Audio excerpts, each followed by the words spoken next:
오늘 알아볼 것은 한일 사이버 대전, 일명 경인대첩입니다. 축구, 야구, 피겨, 컬링, 스케이팅, 심지어 e스포츠까지 한일전은 언제나 치열하죠. 그 열기는 오프라인과 온라인을 가리지 않습니다. 2010년 서로 앙숙이었던 국내 커뮤니티들이 대통합을 이루어 무려 10만이 넘는 인원이 하나가 되어 싸운 그 사건. 자, 전설로 남은 경인대첩은 어떤 사건이었는지 오늘 저와 함께 알아보도록 하겠습니다.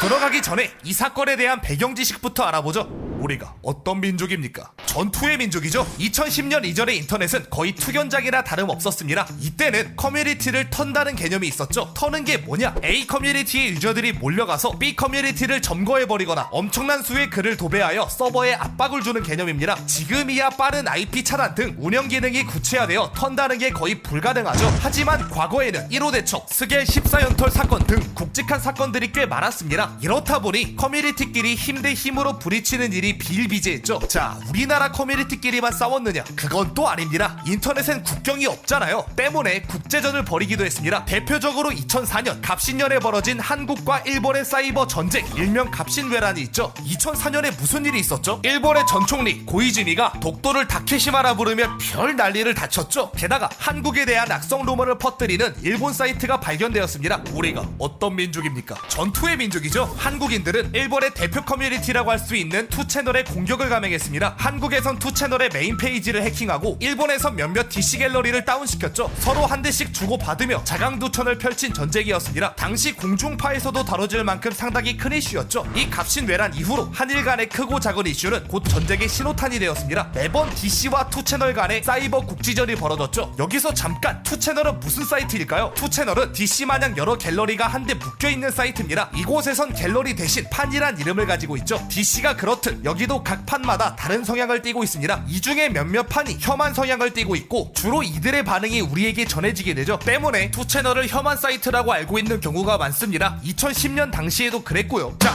빌드업은 끝났습니다. 이 전쟁의 서막부터 천천히 알아보도록 할까요?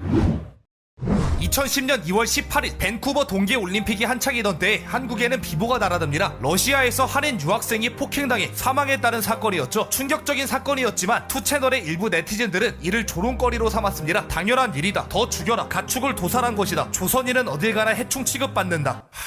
해당 번역본이 한국에 넘어오며 분노의 시위를 당기게 되었습니다. 게다가 밴쿠버 동계올림픽이 한창이었다고 했잖아요. 당시 피겨계에서는 김연아 대 아사다 마오의 라이벌 구도가 있었죠. 근데 김연아 선수가 하도 먼치킨이다 보니 선수들을 죄다 패고 다녔습니다. 이 연지곤지 짤 유명하죠. 당연한 얘기지만 2010년 밴쿠버 올림픽에서도 마찬가지였습니다. 아사다 마오 선수가 73.78이란 고득점을 획득했지만 김연아 선수는 78.5, 무려 세계 신기록을 갱신하며 일본을 좌절시켰죠. 일본, 특히나 혐한 성향이 있는 이들에게는 아주 안 입고 온 결과였습니다. 그러자 요놈들이 이번에는 김연아 선수에게 온갖 비난을 퍼부었죠. 편파 판정이다, 심판을 매수했다, 사기 올림픽이다 등 별의 별 개소리를 다 했습니다. 이 소식 또한 한국에 알려지며 분노에 기름을 붓는 격이 되죠. 때문에 한국에서는 다가오는 3.1절을 기하여 일본 커뮤니티 투채널에 대한 총공을 계획합니다.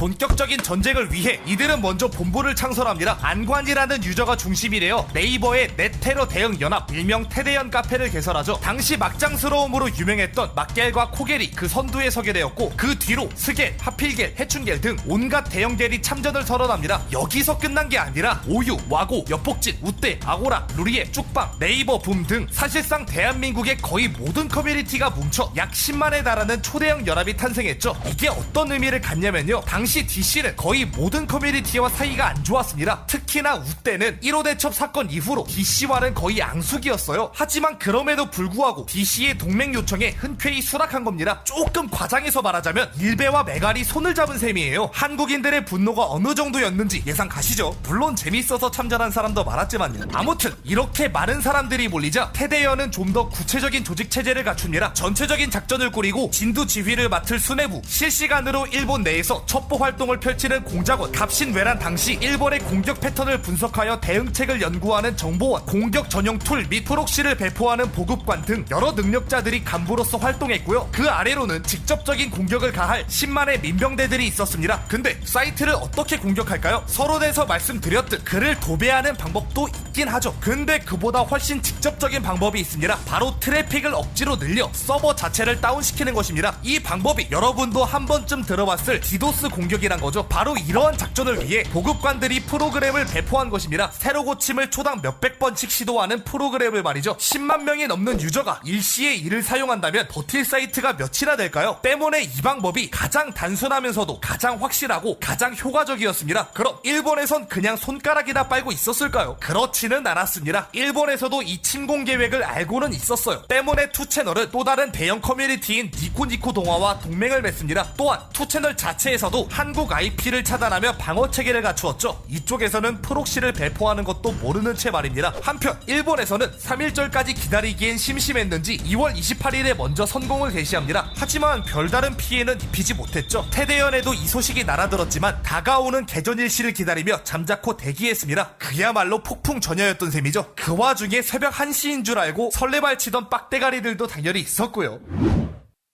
자, 드디어 3일절 총공의 아침이 밝았습니다. 계절이 가까워진 오전 11시 조금 일찍부터 능력자들은 미리 투채널의 네임 서버를 공격했죠. 복잡한 개념이니 대충 군량 확보 경로를 차단했다고 생각하시면 되겠습니다. 이렇게 투채널을 패기 좋은 형태로 만들어둠과 동시에 드디어 테대연은 결전의 오후 1시를 맞이합니다. 수뇌부의 총공 명령과 함께 대대적인 침공이 시작되었죠. 10만 명이 넘는 이들이 미리 보급받은 툴로 투채널의 트래픽 공격을 가했습니다. 또한 온갖 곳에 도배를 하며 그나마 남아있는 판조차 점거를 해버렸죠. 이렇다 할 방어 체계가 없었기에 투채널은 저항조차 하지 못했습니다. 때문에 1시간도 안 돼서 거의 모든 서버가 다운되었죠. 이 과정에서 서버 중 하나는 완파되어 복구 불가 판정이 내려졌고 당시 혐한 발언이 나왔던 VIP판을 포함하여 경마판, 총각판, 패션판, 주식판, 드라마판 등 약 52개의 판이 터져나갔습니다. 심지어 이 중 5개의 판은 모든 기록이 날아가 버려 사실상 파괴되었죠. 게다가 한 능력자가 사이트 자체를 해킹하여 적진 한가운데에 태극기를 꽂아버립니다.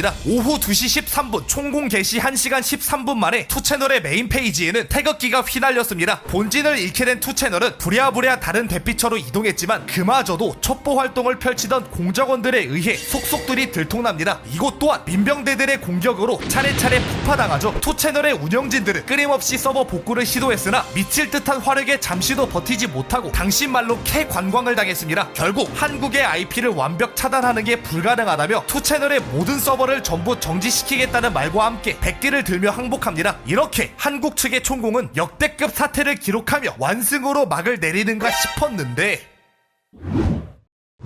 자, 투채널은 왜 이렇게 허망하게 털렸을까요? 2010년 3월 1일은 월요일입니다. 우리나라는 3일절이라 공휴일이었지만 일본에서는 그냥 평일이었던 거죠. 이렇다 보니 뭐랄까 애초에 체급부터 안 맞았던 겁니다. 일본인들이 일을 마치고 돌아온 오후 6시 이들은 만신창이가 되어버린 투채널을 보고 경악을 금치 못합니다. 상황 파악이 끝난 유저들은 본격적으로 반격에 나섰죠. 이미 본진은 털렸기 때문에 인터넷 방송을 커맨드 센터로 삼았습니다. 하지만 가장 근본적인 문제에 당도합니다. 이들이 도대체 어디를 털 수 있었을까요? 앞서 말했듯 테대연은 이미 대응책을 연구해두었습니다. 보세요. 테대연 본진은 이미 암구어 시스템을 갖춰 일본인들의 가입을 막았습니다. 당시 암구어가 뭐였느냐? 쌀국수 쭈빼기 였습니다. 이제 못쓰겠네. 또한 DC에서도 글쓰기에 살인 코드를 걸어버리며 투채널 유저들의 뚝배기를 부숴버렸죠. 물론 유동들의 뚝배기도 같이 터졌지만요. 그나마 스레딕이란 사이트가 투채널 유저들에게 점거당하긴 했으나 사실상 전체 피해량으로 따지면 미미한 수준이었습니다. 이렇게 공격뿐만 아니라 방어체제도 탄탄하게 갖춰두었죠. 이에 굴하지 않고 투채널 유저들은 새로운 타겟을 물색합니다. 이들은 반크라는 민간단체를 이번 사태의 원흉으로 알고 사이트에 테러를 가했죠. 하지만 여기서마저 IP 차단을 때려맞으며 빈손으로 돌아갔습니다. 이렇게 된 이상 청와대로 가자는 계획도 공작원에 의해 들통났지만 오히려 한국인들은 가만히 냅둡니다. 아니, 함께 털었습니다. 왜냐? 네티즌의 상당수가 정부에 대해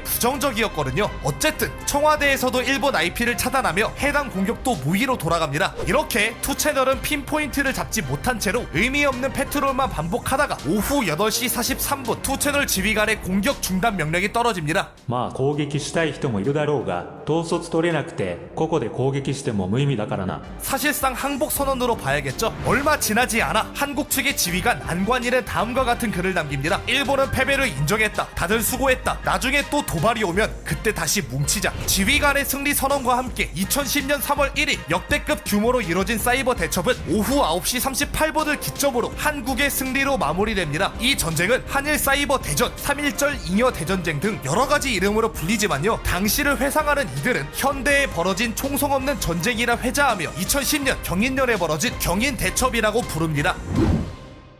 전쟁에서 패배한 일본은 이를 갈며 계속해서 공격을 감행했으나 전부 헛수고였습니다. 애초에 털려있던 스레딕을 제외하면 그 어떤 것도 실질적인 피해는 없었고요. 3월 6일에 한국을 공격하기로 한 작전도 흐지부지되어 해당 사건은 완벽하게 종결납니다. 이 사건으로 투채널에서는 약 250만 달러, 한국 돈으로 29억 원의 피해를 입었다고 주장했죠. 투채널의 서버가 미국에 있기 때문에 사이버 테러 범죄라는 죄목으로 FBI에서 수사를 할 것이라는 개드립을 쳤습니다. 당시에는 이를 믿고 벌벌 떠는 이들도 있었지만 9년이 지난 지금 와서 보니까 별일은 없었네요. 바로 직후인 2010년 광복절에도 잠깐의 충돌이 있었으나 3.1절 때와는 달리 가벼운 소동뿐이었습니다. 이 경인대첩이 하도 큰 사건이다 보니 매년 3.1절 광복절만 됐다 하면, 그리고 임수정 선수 구타 사건과 같이 어떤 사건이 벌어졌다 하면 또 다이다이 한번 까냐 마냐 떡밥이 나돌게 되었습니다. 하지만 사실상 태대현 카페 자체가 해산되며 진짜 대첩이 벌어지는 일은 단 한 번도 없었습니다. 실제로 최근 한일 무역 분쟁으로 갈등의 골이 굉장히 깊어졌었죠. 이 시국에도 잠잠했던 걸로 봐서는 사실상 더 이상의 사이버 대전은 없다고 보는 게 맞겠죠. 비록 일각에서는 과격했다는 여론도 나오고 10만 명이 함께 저지른 범죄다 라는 말이 나오긴 했지만 다들 아시잖아요. 이겨도 병신, 저도 병신이라면 승리한 병신이 되어라.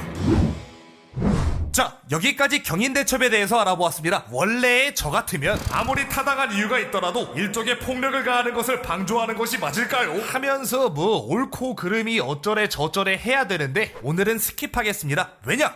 저도 참전했어가지고. 영상 만들면서 오랜만에 추억 돋고 좋았습니다. 또 보죠.